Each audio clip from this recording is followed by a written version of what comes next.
नदी को लोग जान जोखिम में डालकर पार करने के लिए मजबूर हैं। वहीं दूसरी तस्वीर मुरैना की, यहाँ नदी का बढ़ता जलस्तर लोगों के लिए दहशत की वजह बना हुआ है।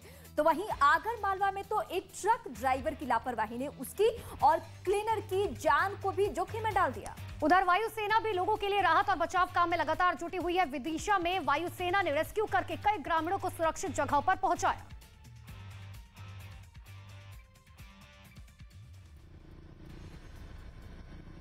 और ये तस्वीर आप देखिए, मुख्यमंत्री शिवराज सिंह चौहान किस तरीके से हवाई सर्वेक्षण करते हुए नजर आ रहे हैं, क्योंकि मध्य प्रदेश में हाल सबसे ज्यादा बेहाल होते हुए नजर आ रहे हैं। और ऐसे में खुद मुख्यमंत्री सभी लोगों से ये अपील करते हुए कि किसी भी तरह की आप यात्रा ना करें। और इसके साथ ही आपको ये बता दें कि मध्य प्रदेश के बैतूल में तेज बारिश और नदियों के उफान के आगे जिंदगी बेबस हो चुकी है। नदी पर पुल ना होने की वजह से लोग सैलाब को जान जोखिम में डालकर पार करने के लिए मजबूर हैं। असल में बैतूल के रैयत गांव में नदी पर पुल नहीं है। ऐसे में जब भी बारिश होती है तो नदी का जलस्तर बढ़ जाता है और लोगों के लिए मुसीबत खड़ी हो जाती है। इसी मुसीबत की बान की ये तस्वीर है गांव में रहने वाली। जब एक महिला की तबीयत नासाज हुई तो उसका परिवार बैलगाड़ी में महिला को लेकर अस्पताल ले जाने के लिए उफनती नदी में उतर गया। ये तो गनीमत रही, ये राहत की बात रही कि लहरों की मार की वजह से बैलगाड़ी पानी में नहीं पलटी, वरना जरा सी चूक इसकी जान ले सकती थी।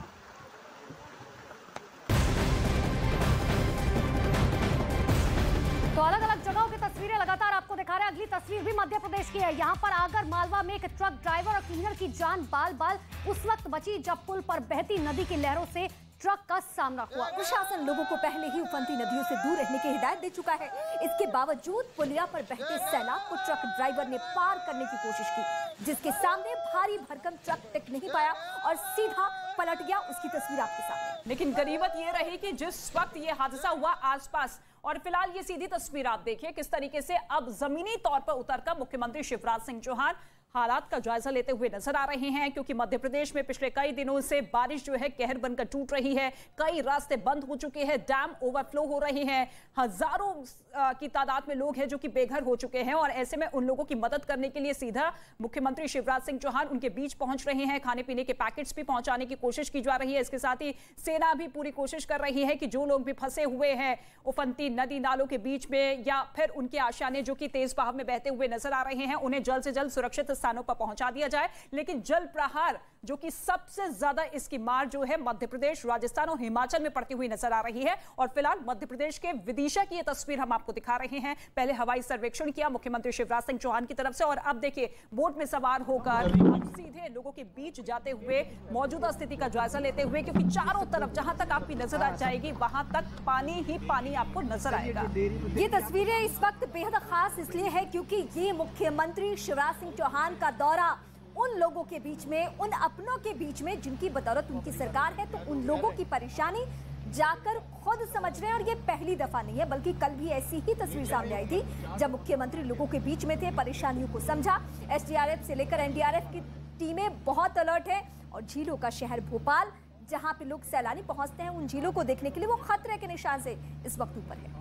तो ये तस्वीरें आपको दिखा रहे हैं जहां पर देखिए खुद मुख्यमंत्री जो है वो ग्राउंड जीरो पर पहुंच चुके हैं। दो तस्वीर अब आपके सामने। सबसे पहले हवाई सर्वेक्षण करते हुए मुख्यमंत्री शिवराज सिंह चौहान नजर आए और उसके बाद अब वो खुद पहुंच चुके हैं जनता के बीच में नाव से दौरा करने के लिए। जो अधिकारी वहां पर मौजूद है उनसे समझ भी रहे हैं कि आखिर किस तरीके की परेशानी जो है वहां पर जनता को आ रही है। और यही वजह कि देखिए सरकार बहुत एक्शन मोड में है।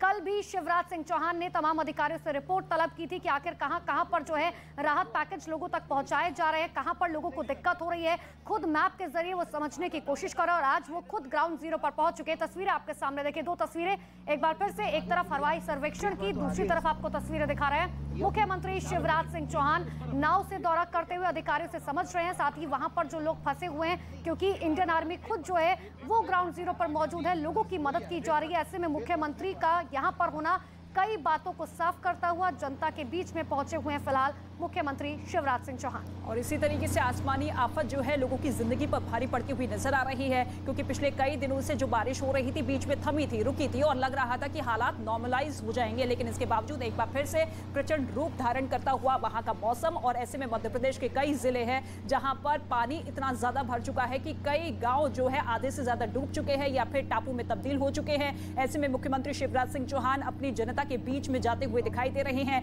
कल हवाई सर्वेक्षण किया गया था था और आज सीधा नाव पर सवार होकर लोगों के बीच में जाते हुए, क्योंकि लोगों की परेशानी इस कदर बढ़ती हुई नजर आ रही है कि उनके घर पूरी बहाव में बहते हुए नजर आए। इसके साथ ही खाने पीने के लाले पड़ते हुए नजर आ रहे हैं। ऐसे में लोगों का ढांढस बंधाते हुए भी मुख्यमंत्री शिवराज सिंह चौहान नजर आ रहे हैं। मध्य प्रदेश की ही बात करते हैं। मुरैना जिले का हाल भी कुछ अलग नहीं है। यहाँ भी बाढ़ जैसे हालात बने हुए हैं। चंबल नदी में उफान की वजह से आसपास के इलाके पूरी तरीके से डूब चुके हैं। तो यहाँ हालात इतने ज्यादा खराब हो चुके हैं कि रास्तों पर 5 फीट तक पानी भर गया, जिसकी वजह से लोगों की मुश्किलें और भी ज्यादा बढ़ चुकी हैं। और अब इलाके में पानी भरे होने की वजह से मरीजों पर भी मुसीबत का पहाड़ टूटने लगा है। मरीजों को चारपाई के जरिए उनके परिवार वाले अस्पताल पहुंचा रहे हैं। ये 3 तस्वीर आप देखिए। आफत की बारिश में किस तरीके से लोग अपनी जिंदगी की जंग लड़ते हुए दिखाई दे रहे हैं।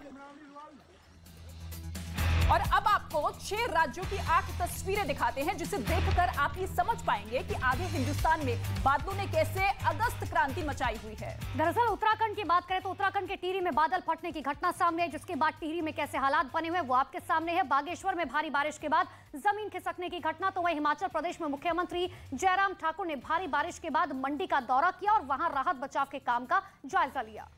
और चौथी तस्वीर मध्य प्रदेश के आगर मालवा की, जहां सैलाब के बीच एक भारी भरकम ट्रक फंस गया। खरगोन में नदी में आया उफान अब लोगों को डराने लगा है। राजस्थान के करौली में भी भारी बारिश अब लोगों के लिए मुसीबत का सबब है। रेस्क्यू टीम के लोग बोट की मदद से लोगों को सुरक्षित जगहों पे पहुंचा रहे हैं। और ये 7वीं तस्वीर अब आप देखिए, राजस्थान के 12 से जुड़ी हुई 7वीं तस्वीर है, जहां हर तरफ सिर्फ पानी ही पानी नजर आ रहा है। और 8वीं तस्वीर है उत्तर प्रदेश के संभल की, जहां भारी बारिश के बाद सड़क से लेकर गली मोहल्ले में घुटने तक पानी भर आया है।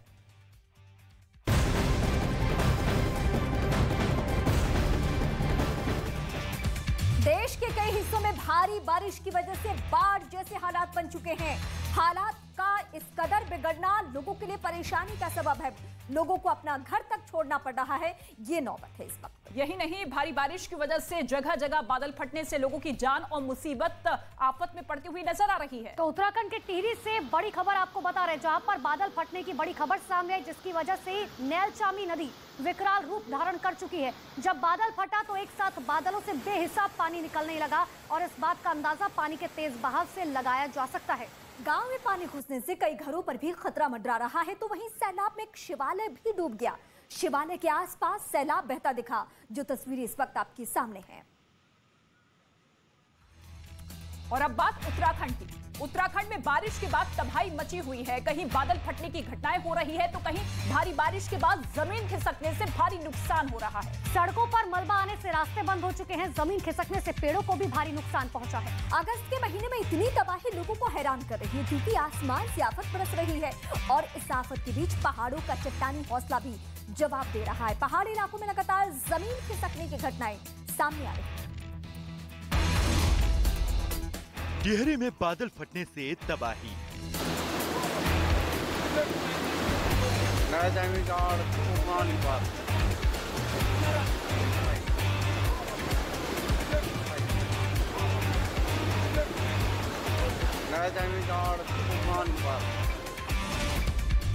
रुद्रप्रयाग में बादल फटने से नुकसान।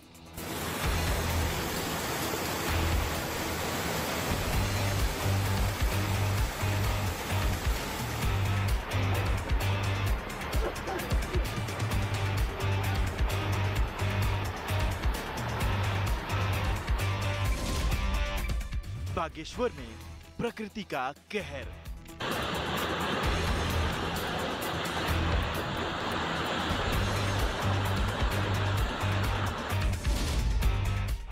उत्तरकाशी में मुसीबत की बारिश।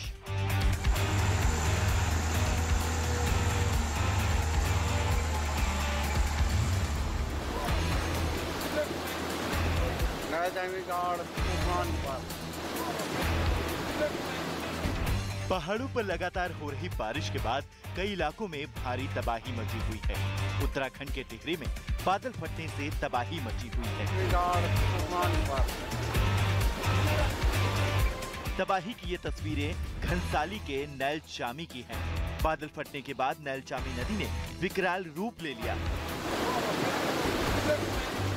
आसपास के लोगों में अफरा तफरी मच गई।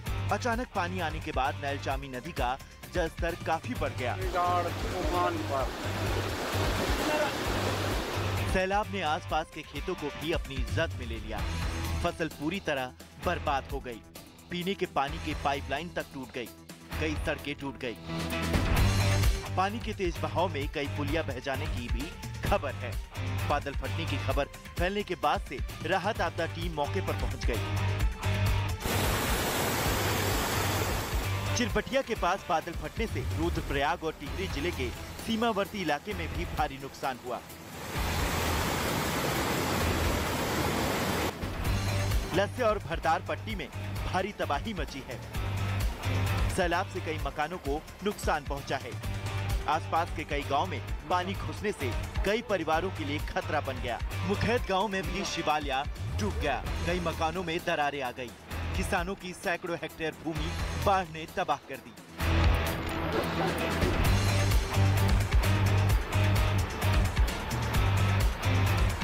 आने जाने में बहुत परेशानी हो रही है।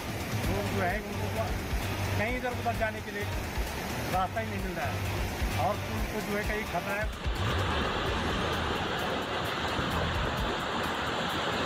मॉनसून के इस मौसम में कुदरत के कहर से लोग सहमे हुए हैं। बागेश्वर में प्रकृति कहर बरपा रही है।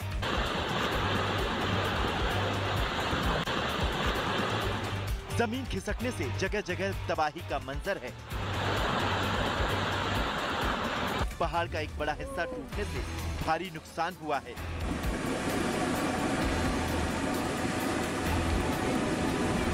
हालांकि किसी के हताहत होने की खबर नहीं है। बारिश के बाद मलबा गिरने से कई रास्ते बंद हो गए, जिससे लोगों को भारी परेशानी का सामना करना पड़ रहा है।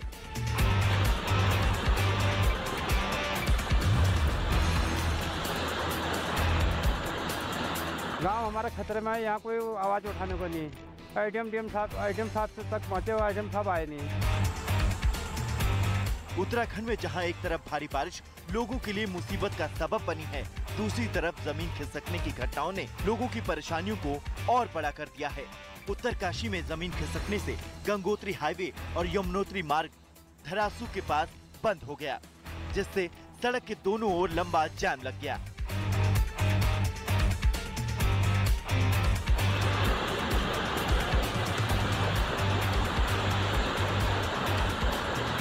वो सियासत में भी एक्टिव थी और 2008 में बीजेपी से जुड़ने के बाद 2019 में सोनाली ने हरियाणा की आदमपुर सीट से चुनाव में ताल ठोकी थी, लेकिन वो इस सीट पर कांग्रेस नेता कुलदीप बिश्नोई के खिलाफ चुनाव हार गई थी। हालांकि अब कुलदीप बिश्नोई बीजेपी में शामिल हो चुके हैं। उधर फीफा वर्ल्ड कप के मेजबान कतर ने इसकी सुरक्षा की तूफानी तैयारी तेज कर दी। इस साल 20 नवंबर से कतर में फीफा वर्ल्ड कप 2022 की शुरुआत होनी है और पश्चिम एशिया में फुटबॉल विश्व कप का आयोजन करने वाला कतर पहला देश है। इसलिए उसने सुरक्षा के ऐसे पुख्ता इंतजाम किए कि इवेंट के दौरान कोई परिंदा भी उसकी एयर स्पेस में पर नहीं मार पाएगा, क्योंकि उसकी सुरक्षा का जिम्मा सौंपा गया है दुनिया के सबसे खतरनाक माने जाने वाले यूरोफाइटर टाइफून को, जिसकी पहली खेप भी यूके की एरोस्पेस कंपनी BAE से मिल चुकी है। पिछले दिनों खुद कतर के डिप्टी PM इन विमानों की डिलीवरी लेने यूके पहुंचे थे। इस दौरान कतर की एयरफोर्स के कमांडर भी लड़ाकू विमानों के साथ दिखाई दिए। खबर है कि ब्रिटिश रॉयल एयरफोर्स और रॉयल नेवी मिलकर फीफा वर्ल्ड कप के दौरान यूरोफाइटर टाइफून लड़ाकू विमानों के जरिए कतर की एयर स्पेस की किलेबंदी करने में मदद करेंगे, जिसके लिए एक ज्वाइंट टाइफून स्क्वाड्रन बनाई गई है और साथ ही जिसकी मदद से कतर में वायुसेना हवा में कड़ी निगरानी करेगी, जिसकी फ्लीट में जल्द ही बाकी यूरोफाइटर टाइफून भी शामिल हो जाएंगे। असल में कतर ने 2010 में अपनी सेना को आधुनिक बनाना शुरू किया था। उसी के तहत उसने दूसरे आधुनिक लड़ाकू विमानों के साथ ही 2017 में यूके के साथ 24 यूरोफाइटर टाइफून खरीदने की डील की थी, जिनकी टेस्ट फ्लाइट पूरी होने के बाद उन्हें कतर को सौंपने का काम शुरू हो चुका है। और दावा है कि इसी साल सभी विमान कतर को मिल जाएंगे, जो ताकतवर रेडार से तो लैस होंगे ही, साथ ही इनमें बेहद घातक मानी जाने वाली सुपरसोनिक ब्रिमस्टोन मिसाइल भी लोड की जा सकेंगी, जो पिछले दिनों यूक्रेन युद्ध में अपनी ताकत का लोहा मनवा चुकी हैं। नमस्ते, आपके साथ मैं हूं सबीना तामंग देशमुख। आप देख रहे हैं देश का number 1 news channel news 18 India. Rajasthan की मुसीबतें कम नहीं हैं। वहां के कई हिस्सों में हुई भारी बारिश ने लोगों की मुश्किलों को बढ़ा दिया है। जोरदार बारिश के बाद उदयपुर में तो हालात बेहद खराब दिखाई दिए, जहां सैलाब में एक घर तिनके की तरह बहता नजर आया। नदी और नालों में आए उफान की वजह से वहां पानी का बहाव इतना ज्यादा था कि घर उसके आगे नहीं टिक सका और देखते ही देखते वो पानी के तेज बहाव में बह गया। हालांकि इससे पहले घर पानी के तेज थपेड़ों को कुछ देर तक सहता रहा, लेकिन आखिर में वो सैलाब में समा गया। पानी में तैरते घर को देखकर लोग भी हैरान रह गए। घर किसी नाव की तरह तैरता दिखाई दिया। नदियों में आए उफान की वजह से उदयपुर के कई हिस्सों में पानी भर गया, जिससे लोगों की मुसीबतें बढ़ गई। ऐसी ही तस्वीर कोटा से भी सामने आई, जहां जोरदार बारिश के बाद बाढ़ जैसे हालात बन गए। कुछ इलाकों में तो इतना ज्यादा पानी भर गया कि लोग घरों में ही फंस गए, जिन्हें निकालने के लिए रेस्क्यू की टीमों ने पूरी ताकत झोंक दी। घर के अंदर फंसे लोगों को नाव की मदद से सुरक्षित जगहों पर पहुंचाया गया, जिसके बाद उन्होंने राहत की सांस ली। कोटा के एक दूसरे इलाके में सैलाब ने ऐसा सितम ढाया कि पूरी सड़क ही डूब गई, जिसे देखकर ऐसा लगा मानो कोई नदी शहर के बीच से बहने लगी हो। चारों तरफ सिर्फ पानी ही पानी दिखाई दिया। लोगों के घरों में इतना पानी घुस गया कि उनका बाहर निकलना भी मुश्किल हो गया। बाजार से लेकर दुकानों में सिर्फ पानी का ही कब्जा नजर आया। जोरदार बारिश के बीच प्रशासन भी अलर्ट हो गया और रेस्क्यू टीमों को जगह जगह तैनात कर दिया गया। इधर उदयपुर के साथ कोटा में भी बारिश ने लोगों को बेहाल कर दिया। इस बीच मौसम विभाग ने 2 दिनों के अलर्ट ने लोगों को और डरा दिया, जिसका मतलब है कि राजस्थान के लोगों की मुसीबतें थमने वाली नहीं। इस बीच सबसे डरावनी तस्वीर कोटा से सामने आई, जहां बांध में पानी का स्तर इतना बढ़ गया कि उसके कई गेट खोलने पड़े। लेकिन बांध के गेट खुलते ही वहां पानी सैलाब की तरह बहने लगा। ये ऐसा मंजर था जिसे देखकर कोई भी डर जाए। अपने साथ सब कुछ बहा ले जाने की ताकत के साथ बांध का पानी कई इलाकों में फैल गया। वहीं एक दूसरे इलाके में एक आदमी चंबल नदी की उफनती लहरों में फंस गया। बताया गया कि पैर फिसलने की वजह से वो नदी में गिर गया था, लेकिन गनीमत ये रही कि उसे तैरना आता था और वो खतरनाक लहरों का सामना कर किसी तरह किनारे तक सुरक्षित पहुंच गया। भारी बारिश से आफत की इसी तरह की तस्वीरें झालावाड़ से भी सामने आई। वहां एक इलाके में कुछ लोग पानी के तेज बहाव में फंस गए, जिसके बाद प्रशासन के निर्देश पर रेस्क्यू ऑपरेशन चलाया गया और एक एक कर उन सभी की जान बचाई गई। कई दूसरे जिलों में भी बारिश ने लोगों की परेशानी बढ़ा दी।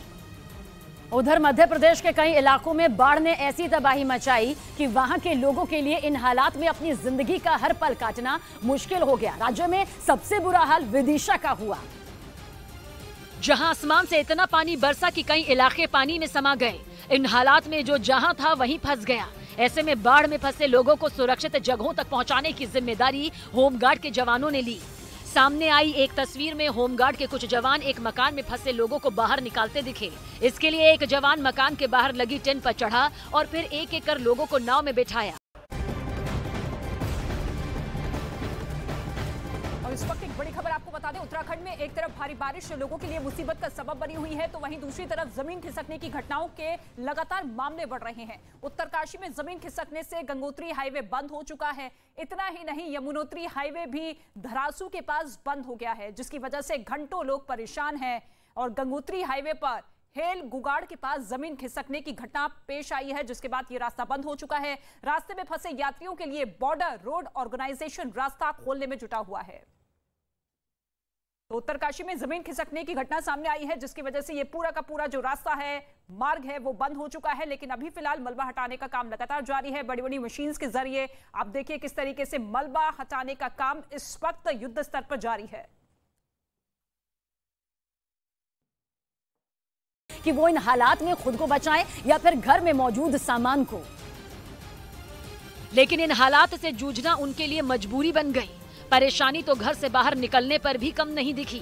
जगह जगह सड़कों पर पानी का कब्जा नजर आया, जिसकी चपेट में भोपाल विदिशा स्टेट हाईवे भी आ गया। हाईवे पर जबरदस्त पानी भरा दिखा। इसके बावजूद कुछ लोग अपनी जान जोखिम में डालकर रास्ते को पार करते दिखाई दिए, जबकि हाईवे पर दोनों तरफ गाड़ियों की लंबी कतारें भी लग गईं। 5 फीट पानी जो है सड़क के ऊपर भरा हुआ है और यहाँ पर लोग गाड़ियाँ निकालने के लिए जल्दी है, सबको जल्दी है। हाईवे के नदी में तब्दील होने के बाद भी जो लोग नहीं माने और अपनी गाड़ी पर सवार होकर रास्ते को पार करने की ठानी, उन्हें इसका खामियाजा भी भुगतना पड़ा। कई लोगों की गाड़ियां इस पानी में बंद हो गईं, जिन्हें फिर अपनी बंद गाड़ी को ही पैदल लेकर आगे बढ़ना पड़ा। और ऐसे में बाढ़ से मची तबाही की समीक्षा करने के लिए राज्य के मुख्यमंत्री शिवराज सिंह चौहान विदिशा के दौरे पर निकले, जिन्होंने कई बाढ़ प्रभावित इलाकों में मची विनाश की तस्वीरों को खुद वहां पहुंचकर देखा। इसके लिए वो नाव पर बैठकर अलग अलग इलाकों में पहुंचे। उन्होंने वहां बाढ़ की वजह से बने हालातों को करीब से देखा, साथ ही वहां के लोगों से बातचीत भी की। उनका हालचाल जाना, उन्हें इस हालात से बाहर निकालने का भरोसा दिया। यही नहीं, उन्होंने अपने सामने ही कई लोगों को सुरक्षित जगहों पर पहुंचाने के लिए नाव पर बैठाया। कुछ बच्चों को तो वो अपने साथ ही नाव पर बैठाकर ले गए। इससे पहले उन्होंने आसमान से हेलीकॉप्टर में बैठकर भी बाढ़ की चपेट में आए इलाकों का दौरा किया और राज्य में बाढ़ से बिगड़े हालात को सुधारने के लिए उन्होंने वीडियो कॉन्फ्रेंसिंग के जरिए एक मीटिंग बुलाई, जिसमें शिवराज सिंह चौहान ने बाढ़ से हो रहे नुकसान को रोकने के लिए अफसरों को जरूरी कदम उठाने के निर्देश भी दिए। क्योंकि बारिश से मध्य प्रदेश के कई इलाकों में तबाही मची, जिसमें मंदसौर भी शामिल है, जहां लगातार पानी बरसने के कारण शिवना नदी उफान पर आ गई और वहां का मशहूर पशुपतिनाथ मंदिर भी पानी में डूबा नजर आया। शिवना नदी में उफान तेज होता जा रहा है। भगवान पशुपतिनाथ महादेव का पूरा परिसर जलमग्न हो चुका है। इन हालात में जिला प्रशासन ने लोगों को हिदायत दी कि वो किसी भी संकट में फंसने से बचने के लिए घरों में ही रहें। प्रशासन अपनी तरफ से पूरी तरीके से अलर्ट मोड पर है। कुछ इसी तरह के हालात सीहोर में भी देखे गए। वहां तेज बारिश की वजह से नर्मदा नदी में पानी बढ़ गया, जिस वजह से उसके आसपास मौजूद इलाके टापू में तब्दील हो गए। इन हालात में लोगों के माथे पर चिंता की लकीरें पड़ गईं, क्योंकि चारों तरफ पानी से घिरने से उनकी मुश्किलें बढ़ गईं। इससे पहले उन्हें बयान देने के बाद पार्टी से निलंबित कर दिया गया था। साथ ही उन्हें बीजेपी की ओर से कारण बताओ नोटिस भी जारी किया गया और 10 दिन में जवाब मांगा गया। टी राजा सिंह के विवादास्पद बयान के बाद हैदराबाद में रात से ही प्रदर्शन शुरू हो गया, जो सुबह तक जारी रहा, जिसके बाद पुलिस को प्रदर्शनकारियों को जबरदस्ती हटाना पड़ा, क्योंकि वो सड़क से हिलने को तैयार नहीं थे। जिसके बाद पुलिस कई प्रदर्शनकारियों को खींच कर गाड़ी तक ले गई। खींचतान के बीच कुछ लोग लगातार चीखते चिल्लाते रहे।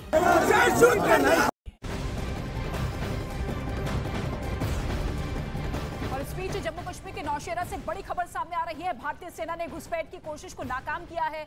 सुरक्षा बल ने 2 आतंकवादियों को मार गिराया है। इस वक्त की बड़ी खबर आपको बता दें, भारतीय सेना ने घुसपैठ की एक बड़ी कोशिश को नाकाम किया है। सुरक्षा बल ने 2 आतंकवादियों को ढेर कर दिया है। जम्मू कश्मीर घुसपैठ की कोशिश को नाकाम किया गया है। नौशेरा से इस वक्त की बड़ी खबर आपको बता रहे हैं। घुसपैठ की कोशिश यहां पर आतंकवादियों की तरफ से की जा रही थी, जिसे नाकाम भारतीय सेना की तरफ से किया गया है।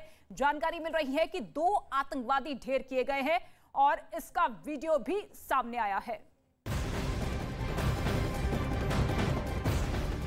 के आला अधिकारियों ने प्रदर्शनकारियों को समझाने की भी कोशिश की, लेकिन न प्रदर्शन रुका और ना ही लोग सड़कों से हटे, जिसकी वजह से सुबह होते होते जबरन हटाना पड़ा। कई प्रदर्शनकारी हिरासत में भी लिए गए। इस बीच विधायक टी राजा सिंह की गिरफ्तारी की भी खबर सामने आई, जिस पर इन तस्वीरों ने मुहर लगा दी, क्योंकि इसमें हैदराबाद पुलिस टी राजा सिंह को उनके घर से गिरफ्तार करती नजर आई। जिसके थोड़ी ही देर बाद खबर आई कि उन्हें बीजेपी से सस्पेंड कर दिया गया। यही नहीं, टी राजा सिंह को एक कारण बताओ नोटिस भी भेजा गया और पूछा गया कि उन्हें पार्टी से क्यों न निकाला जाए। इस नोटिस का टी राजा को 10 दिन में जवाब देना है। उधर बवाल मचने के बाद खबर आई कि टी राजा सिंह ने अपने विवादास्पद बयान पर सफाई दी। सूत्र बता रहे हैं कि टी राजा सिंह ने अपने बयान को मजाक में दिया गया बयान बताया और कहा कि उन्होंने जो कहा वो उन्हें खुद पसंद नहीं आया। लेकिन बयान का वीडियो वायरल होने के बाद टी राजा सिंह की मुश्किलें बढ़ चुकी हैं। और पुतिन के बड़े हमले की खबर से ज़ेलेंस्की के गढ़ में दहशत फैल गई, जिसका नतीजा ये हुआ कि यूक्रेन की राजधानी कीव में होने वाले 31वें स्वतंत्रता दिवस के सभी कार्यक्रमों पर बैन लगा दिया गया। क्योंकि खबर है कि पुतिन यूक्रेन के 31वें स्वतंत्रता दिवस के जश्न को मातम में बदलने की साजिश रच रहे हैं। 24 अगस्त को यूक्रेन में स्वतंत्रता दिवस मनाया जाता है और इसी दिन ही रूस को यूक्रेन पर हमला बोले 6 महीने पूरे हो जाएंगे, यानी कि दोनों देशों के बीच जंग छिड़े आधा साल गुजर चुका है। 1991 में 24 अगस्त को यूक्रेन को सोवियत संघ के शासन से आजादी मिली थी। ऐसे में खबर है कि पुतिन की फौज यूक्रेन की राजधानी पर बड़ा हमला बोल सकती है। सभी कार्यक्रमों पर बैन की खबरें भी तभी से सामने आईं, जब ज़ेलेंस्की ने आदेश दिया कि देश की आजादी के जश्न को इस बार नहीं मनाया जाएगा, क्योंकि पुतिन इस दिन को खराब करने के लिए कुछ बेहद गंदा प्लान तैयार कर सकते हैं। और ये बैन सिर्फ यूक्रेन के स्वतंत्रता दिवस के कार्यक्रम पर ही नहीं लगा, बल्कि लोगों को ये हिदायत दी गई कि वो 24 अगस्त को किसी भी सार्वजनिक कार्यक्रम में ना जुटें, क्योंकि ऐसी जगहों पर रूस की तरफ से हमला किया जा सकता है। और ये बैन ज़ेलेंस्की ने एक दिन के लिए नहीं लगाया, बल्कि इसकी शुरुआत इस हफ्ते सोमवार से हो चुकी है, जो कि गुरुवार तक रहेगी। यानी ज़ेलेंस्की को खतरा है कि पुतिन आजादी के जश्न वाले हफ्ते में कभी भी हमला कर सकते हैं। ऐसे में एहतियात बरतते हुए कीव में सार्वजनिक कार्यक्रमों पर बैन लगा दिया गया, क्योंकि कहा जा रहा है कि पुतिन कीव में तबाही मचाने के लिए मिसाइल अटैक कर सकते हैं। न सिर्फ मिसाइल हमला, बल्कि कीव पर भारी गोलाबारी की भी खबरें हैं। जिससे जेलेंस्की की टेंशन बढ़ गई, क्योंकि राजधानी कीव में मिसाइल हमला या गोलाबारी का मतलब है जेलेंस्की के गढ़ में पुतिन की सेंध लगाना। और ये बात यूक्रेन के राष्ट्रपति को बर्दाश्त नहीं। हालांकि यूक्रेन पर हमला बोलने के बाद से रूस ने कई बार कीव पर कब्जे की कोशिश की, लेकिन वो जेलेंस्की की फौज की मुस्तैदी के कारण कीव पर कभी कोई बड़ा मिसाइल हमला और बमबारी। इंडिया का प्राइड, मेरा प्राइड, वीकेसी प्राइड, कड़ी मेहनत का जश्न मनाइए। बिहार में आरजेडी नेताओं पर सीबीआई की छापेमारी, 2 सांसद और 2 पूर्व एमएलसी के घर पर छापा। गुरुग्राम में भी कई जगहों पर रेड, नौकरी के बदले जमीन लेने का मामला। झारखंड में अवैध खनन मामले में ईडी का एक्शन, रांची से तमिलनाडु तक 17 ठिकानों पर छापेमारी। आरोपी प्रेम प्रकाश से ठिकाने से 2 AK-47 जब्त। दिल्ली में आबकारी नीति पर सियासत तेज, आपका बीजेपी पर विधायकों को खरीदने की कोशिश का आरोप। बीजेपी बोली शराब माफियाओं से पैसे खाकर बैठे हैं सिसोदिया। कोई बीजेपी वाला ऑफर नहीं दे रहा है, ये शराब माफियाओं से 25-25 करोड़ खा करके इनको आदत पड़ गई है। प्रधानमंत्री नरेंद्र मोदी ने फरीदाबाद में अमृता अस्पताल का किया उद्घाटन। 130 एकड़ में फैला है एशिया का सबसे बड़ा अस्पताल। मोहाली में भी भाभा कैंसर अस्पताल का करेंगे उद्घाटन। हमारी कामना है कि हमें बस दुखियों की, रोगियों की पीड़ा दूर करने का सौभाग्य मिलता रहे। महाराष्ट्र विधानसभा के बाहर विधायकों की भिड़ंत, शिंदे गुट और एनसीपी के विधायकों के बीच हुई धक्का मुक्की। उद्धव और पवार के खिलाफ नारेबाजी के बाद हंगामा। टोमेटो फ्लू ने बढ़ाई देश में टेंशन, केंद्रीय स्वास्थ्य विभाग ने जारी की गाइडलाइन। 4 राज्यों में अब तक 82 लोग हुए संक्रमित, बच्चे भी हो रहे हैं फ्लू का शिकार। कई राज्यों में बाढ़ से मुश्किल हुए हालात, हिमाचल में अगले 3 दिनों तक बारिश का येलो अलर्ट। मैदानी इलाकों में भी बाढ़ से भारी नुकसान। न्यूज 18 इंडिया लगातार बना हुआ है देश का नंबर 1 न्यूज चैनल। काफी पीछे छूटा आज तक और इंडिया टीवी दर्शकों ने खबरों के लिए न्यूज 18 इंडिया पर जताया भरोसा। आज तक को पछाड़, अब है देश का नंबर 1 न्यूज चैनल। तो देखते रहिए न्यूज 18 इंडिया। बड़े युद्ध की आहट के बीच ताइवान में न्यूज 18 इंडिया। ताइवान की तैयारियों पर सबसे बड़ी कवरेज लगातार। न्यूज 18 इंडिया वहां पहुंच चुका है जहां पर ताइवान का सबसे ज्यादा सेंसिटिव एयरबेस है।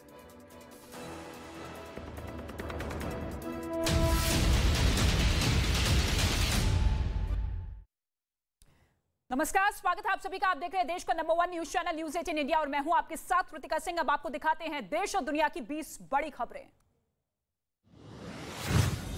उत्तराखंड के टेहरी में बादल फटने की घटना सामने आई है, जिसने कई गांवों को अपनी चपेट में ले लिया है। बादल फटने के बाद उफान पर आए कई बरसाती नालों ने तबाही मचा दी है। पानी का बहाव इतना ज्यादा तेज था कि जो भी सामने आया उसे साथ बहा ले गया। बादल फटने से किसी तरह की जनहानि नहीं हुई है, लेकिन किसानों की फसल को काफी नुकसान पहुंचा है। वहीं कई छोटे पुल भी क्षतिग्रस्त हो गए हैं। पहाड़ों में कुदरत जमकर तांडव मचा रहा है। उत्तराखंड के चमोली में तबाही की कुछ ऐसी ही तस्वीरें सामने आई है, जहां भारी बारिश और तेज हवाओं की वजह से कई जगह पेड़ गिर गए हैं। नंदप्रयाग के पास तो पेड़ गिरने से बिजली की लाइन क्षतिग्रस्त हो गई है, जिसकी वजह से लोग परेशान हो चुके हैं। वहीं बद्रीनाथ नेशनल हाईवे भी बंद हो गया है। उत्तर प्रदेश के झांसी में बारिश नहीं होने के बावजूद बाढ़ से लोग परेशान हैं। बांधों से पानी छोड़े जाने से बेतवा नदी का जलस्तर बढ़ गया है, जिससे कई रास्ते बंद हो चुके हैं। कई गांवों का संपर्क जिला मुख्यालय से कट चुका है। लोगों को कहीं आने जाने में भारी दिक्कतें हो रही हैं। बच्चे भी स्कूल नहीं जा पा रहे हैं। बिहार के भागलपुर में गंगा नदी उफान पर है। ऐसे में नदी का पानी लोगों के खेतों तक पहुंच गया है, जिसकी वजह से किसानों की मुश्किलें बढ़ चुकी हैं। किसानों की हजारों हेक्टेयर में फैली फसल बर्बाद हो चुकी है। वहीं जानकारी के मुताबिक अभी गंगा नदी खतरे के निशान के नीचे बह रही है, लेकिन जिस तरह लगातार बारिश हो रही है, खतरा बढ़ता जा रहा है। मध्य प्रदेश के आगर मालवा में एक ट्रक चालक की लापरवाही सामने आई है, जहां पुल के ऊपर पानी होने के बावजूद एक ट्रक रास्ता पार करने की कोशिश कर रहा था। तभी अचानक उसका बैलेंस बिगड़ गया और ट्रक पलट गया। गनीमत ये रही कि इस हादसे में ट्रक चालक और क्लीनर बाल बाल बच गए और उन्हें सिर्फ मामूली चोटें आई हैं। मध्य प्रदेश के मुख्यमंत्री शिवराज सिंह चौहान ने पीएम मोदी से फोन पर बातचीत की और उन्हें बाढ़ के हालात की जानकारी दी। सीएम ने उन्हें विदिशा, रायसेन, गुना समेत बाढ़ प्रभावित जिलों की जानकारी दी। सीएम शिवराज सिंह चौहान ने सेना और एनडीआरएफ के जरिए मदद पहुंचाने के लिए पीएम मोदी को धन्यवाद दिया। प्रदेश में 4000 से ज्यादा लोगों को शिफ्ट किया जा चुका है। बीजेपी ने आम आदमी पार्टी पर गंभीर आरोप लगाए हैं। संबित पात्रा ने कहा कि पार्टी के नए घोटाले पर कोई जवाब नहीं देते हैं। उन्होंने कहा कि मनीष सिसोदिया पर भ्रष्टाचार के आरोप है, उनकी जांच चल रही है। बीजेपी ने आरोप लगाया है कि दिल्ली में बिना टेंडर का नोटिस दिए ही करीबियों को ठेका दे दिया गया। बिहार विधानसभा के अध्यक्ष विजय सिन्हा ने अपने पद से इस्तीफा दे दिया है। इस मौके पर उन्होंने कहा कि उन्होंने हमेशा सदन की प्रतिष्ठा बनाए रखी।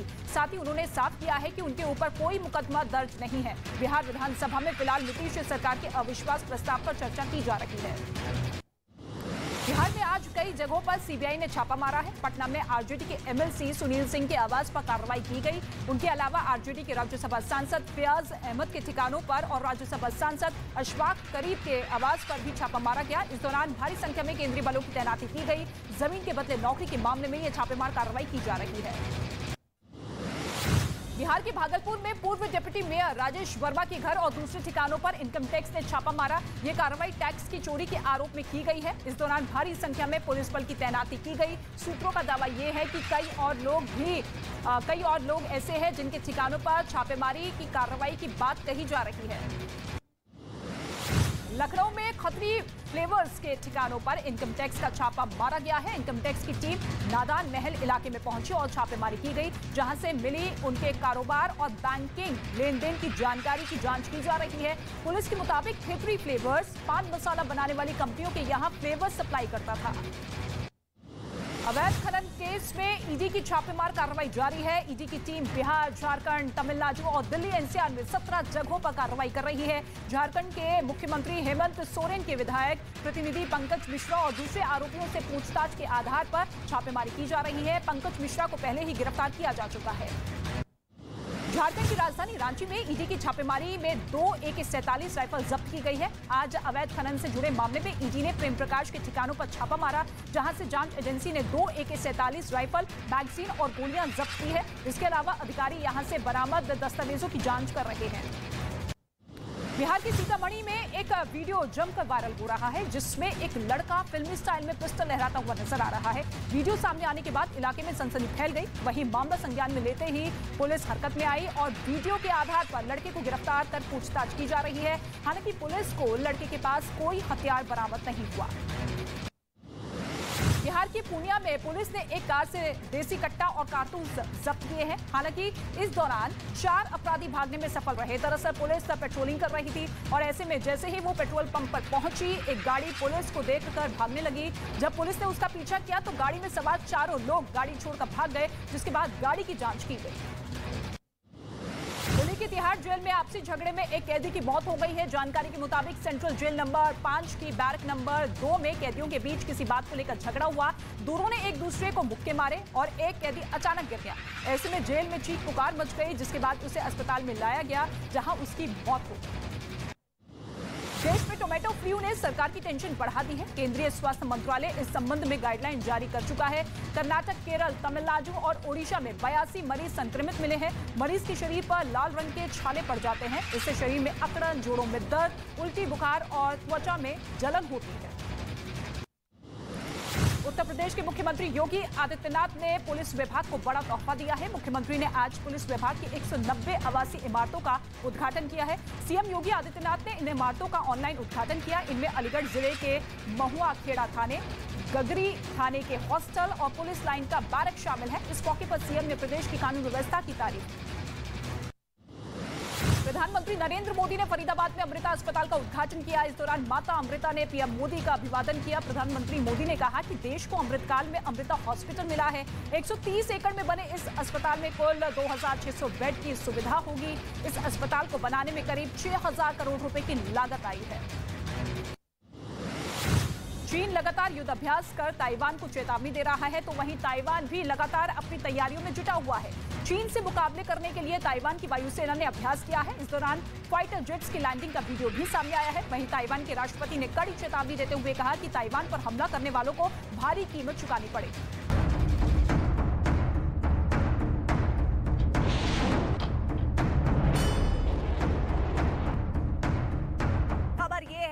अमेरिका के साथ साथ दक्षिण कोरिया जो है वो इस वक्त युद्ध अभ्यास की तैयारी में है।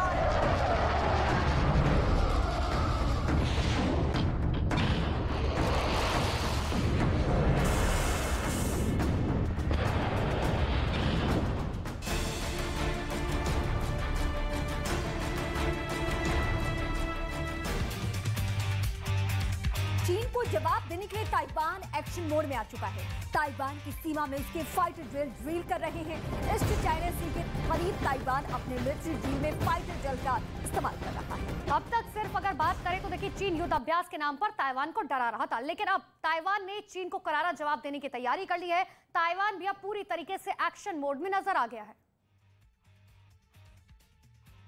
तो चीन के खिलाफ ताइवान की बड़ी तैयारी है। अभी तक चीन जो है अपनी ताकत का एहसास करते हुए कई बार ड्रिल करता रहा है, लेकिन अब ताइवान भी पूरी तरीके से तैयार है। ताइवान ये कह रहा है कि अगर चीन की तरफ से कदम उठाए गए ताइवान के खिलाफ तो फिर ऐसे में मुंहतोड़ जवाब देने के लिए हमारी तैयारी भी पुख्ता है।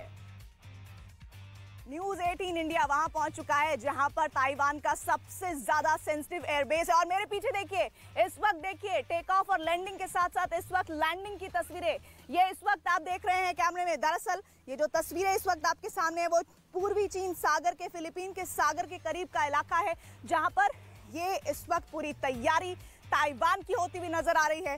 ताइवान इस वक्त अमेरिका का जो 7वां बेड़ा है उसे तैयार करने में लगा हुआ है। पूर्व में जापान का ओकिनाका शहर है, ये जो समंदर आप देख रहे हैं, यानी कि पूरी की पूरी जो सेना है वो जुट गई है ताइवान की सुरक्षित करने के लिए अपने समुद्री तटों को, क्योंकि वो चीन लगातार अपनी नजरों को बरकरार किए हुए हैं। देखिए बेहद करीब से इस वक्त आप देखेंगे न्यूज 18 इंडिया एक्सक्लूसिव तस्वीरें आप तक पहुंचा रहा है F-16 विमान की। और ये देखिए किस तरह से बेहद करीब से जाता हुआ, ये देखिए इस वक्त बेहद करीब से जाता हुआ आपको नजर आएगा ये फाइटर जेट, जो इस वक्त आपको बताएगा कि ताइवान की तैयारियां कितनी जबरदस्त है।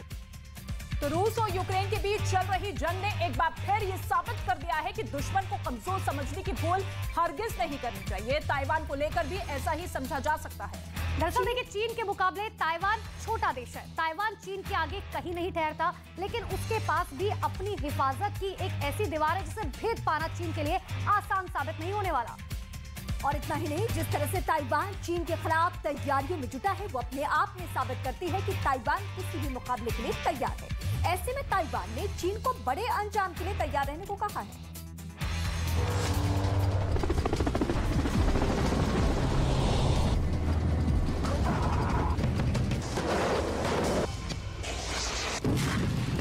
न्यूज 18 इंडिया वहां पहुंच चुका है जहां पर ताइवान का सबसे ज्यादा सेंसिटिव एयरबेस। ताइवान इस वक्त अमेरिका का जो 7वां बेड़ा है उसे तैयार करने में लगा हुआ है।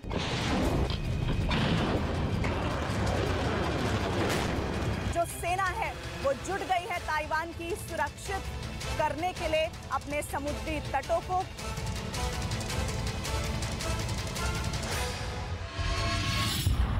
चीन से हर मुकाबले को तैयार ताइवान।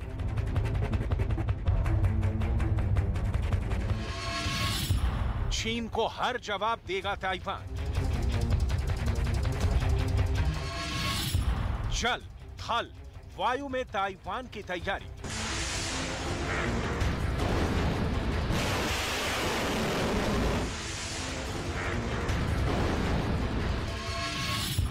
ड्रैगन पर ताइवान का हर दांव भारी।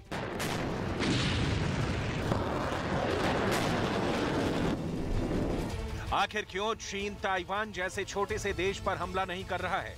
आखिर क्यों चीन ताइवान को लेकर एक एक कदम फूंक फूंक कर रख रहा है? आखिर क्यों चीन को ताइवान पर शिकंजा कसने के लिए बार बार सोचना पड़ रहा है? क्योंकि चीन सिर्फ और सिर्फ गीदड़ भक्तियों से काम चला रहा है। इन सवालों के जवाब समझने से पहले ताइवान की तैयारियों का एक नमूना देख लीजिए। ये ताइवान की सबसे सेंसिटिव जोन बताई जाती है, यानी इस इलाके में दुश्मन के हमले का खतरा सबसे ज्यादा है। लेकिन ताइवान अपनी मातृभूमि की रक्षा के लिए सब कुछ करने को तैयार है। ये ताइवान की उसी तैयारी की तस्वीरें हैं। न्यूज 18 इंडिया वहां पहुंच चुका है जहां पर ताइवान का सबसे ज्यादा सेंसिटिव एयरबेस है। और मेरे पीछे देखिए, इस वक्त देखिए टेक ऑफ और लैंडिंग के साथ साथ इस वक्त लैंडिंग की तस्वीरें ये इस वक्त आप देख रहे हैं कैमरे में। दरअसल ये जो तस्वीरें इस वक्त आपके सामने है वो पूर्वी चीन सागर के, फिलीपीन के सागर के करीब का इलाका है जहां पर ये इस वक्त पूरी तैयारी ताइवान की होती हुई नजर आ रही है। ताइवान इस वक्त अमेरिका का जो 7वां बेड़ा है उसे तैयार करने में लगा हुआ है। पूर्व में जापान का ओकिनाका शहर है, ये जो समंदर आप देख रहे हैं, यानी कि पूरी की पूरी जो सेना है वो जुट गई है ताइवान की सुरक्षित करने के लिए अपने समुद्री तटों को, क्योंकि वो चीन लगातार अपनी नजरों को बरकरार किए हुए हैं। देखिए बेहद करीब से इस वक्त आप देखेंगे न्यूज़ 18 इंडिया एक्सक्लूसिव तस्वीरें आप तक पहुंचा रहा है F-16 विमान की। और ये देखिए किस तरह से बेहद करीब से जाता हुआ, ये देखिए इस वक्त बेहद करीब से जाता हुआ आपको नजर आएगा ये फाइटर जेट, जो इस वक्त आपको बताएगा कि ताइवान की तैयारियां कितनी जबरदस्त है। और इसी तरह के कई विमान लगातार जा रहे हैं, जो तमाम रिपोर्ट्स आप देखेंगे। और इस वक्त देखिए ये एयरबेस है जहां पर आपने तस्वीरें देखी। और आइए अब आपको बताते हैं कि आखिर क्यों चीन के लिए ताइवान पर शिकंजा कसना किसी चुनौती से कम नहीं है।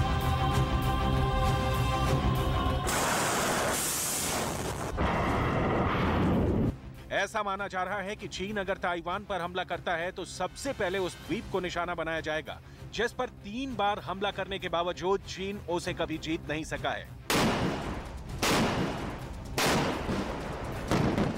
ये उस किनमैन आइलैंड की तस्वीरें हैं जिसे ताइवान पर चीन की नाकामी का जीता जागता उदाहरण माना जाता है। बताया जाता है कि यही वो द्वीप है जिसकी वजह से चीन ताइवान से हर बार खाली हाथ लौटता है। दावा किया जाता है कि अब से करीब 73 साल पहले अगर कम्युनिस्ट सेना इस द्वीप पर शिकंजा कस पाती तो आज ताइवान चीन का हिस्सा होता। लेकिन माना जाता है कि समंदर किनारे खड़ी कीलों की दीवार एक ऐसा सुरक्षा घेरा है जिसने चीन को किनमेन पर कब्जे से रोक रखा है। ये नुकीले कील 1949 से 1950 में लगाए गए थे जिससे बड़ी तादाद में चीनी सैनिकों को आने से रोका जा सके। इतना ही नहीं, ताइवान ने जमीन के अंदर सुरंग और बंकरों का ऐसा जाल बिछा रखा है जिसमें सेना की गाड़ी और बोट्स तक ले जाई जा सकती है। यानी चीन के हर वार का जवाब देने के लिए ताइवान ने एक ऐसी रक्षा दीवार खड़ी की जिसे भेद पाना हर बार चीन के लिए नामुमकिन साबित हुआ है।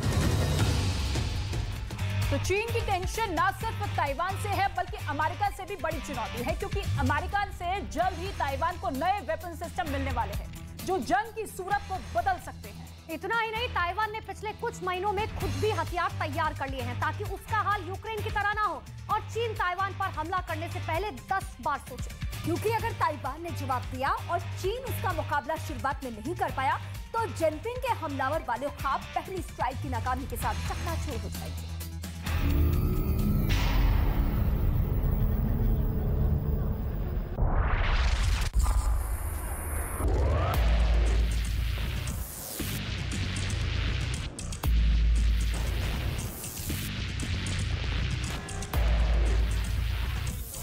ताइवान ने बहुत आक्रामक होने की ठान ली है। ताइवान की पनडुब्बी ही नहीं, ताइवान की एक मिसाइल भी तैयार है जो चीन पर गहराई तक जाकर हमला कर सकती है।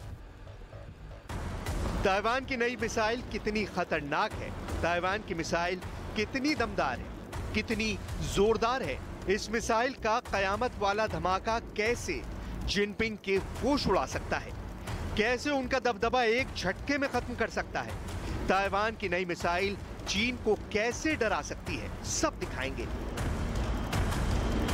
लेकिन इससे पहले देखिए कि चीन पिछले कुछ महीनों में कई बार ताइवान के एयर स्पेस का उल्लंघन कर चुका है। ऐसा रोज हो रहा है जब उसके कई फाइटर एक साथ ताइवान के आसमान में एंटर करते हैं। जिनपिंग ऐसे हालात बनाकर ताइवान को न सिर्फ भड़काना चाहते हैं बल्कि वो बाइडेन को भी अमेरिका की मजबूरी का एहसास कराना चाहते हैं। ये शी जिनपिंग का बहुत बड़ा ख्वाब है कि वो ताइवान को पूरी फोर्स के साथ चीन के अंदर मिला ले, लेकिन बड़ा सच ये है कि ताइवान चीन का अकेला कभी मुकाबला नहीं कर सकता। लेकिन आमने सामने का मुकाबला हो गया तो ताइवान चीन को जरूर नुकसान पहुंचा सकता है, जो चीन जैसी बड़ी ताकत को शर्मिंदा कर दे। लिहाजा अब देखिए चीन के कौन कौन से शहर ताइवान की गेम चेंजर मिसाइल के टारगेट पर हो सकते हैं।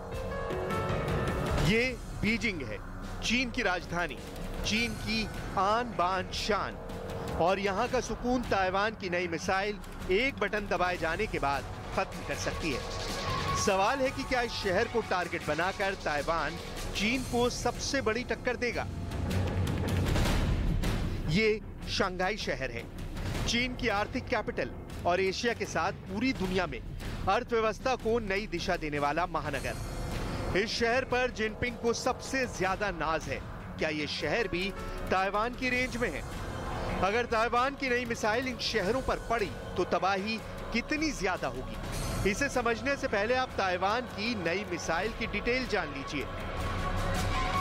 ताइवान ने ऐसी क्रूज मिसाइल तैयार कर ली है जिसकी रेंज 2000 किलोमीटर तक है। इस मिसाइल का नाम है यून फैंग। ये सुपरसोनिक क्रूज मिसाइल है और इसकी रफ्तार इतनी ज्यादा है कि चीन का एयर डिफेंस इसे रोकने में कामयाब रहेगा, इसकी कोई गारंटी नहीं है। पहले इस मिसाइल की रेंज 1000 किलोमीटर थी, लेकिन अब ताइवान ने इसकी रेंज बढ़ाकर 2000 किलोमीटर तक कर दी है। ताइवान ने यून फैंग क्रूज मिसाइल पर 1996 में काम शुरू किया। तब चीन ने कई मिसाइल परीक्षण करके ताइवान को डराने की कोशिश की थी।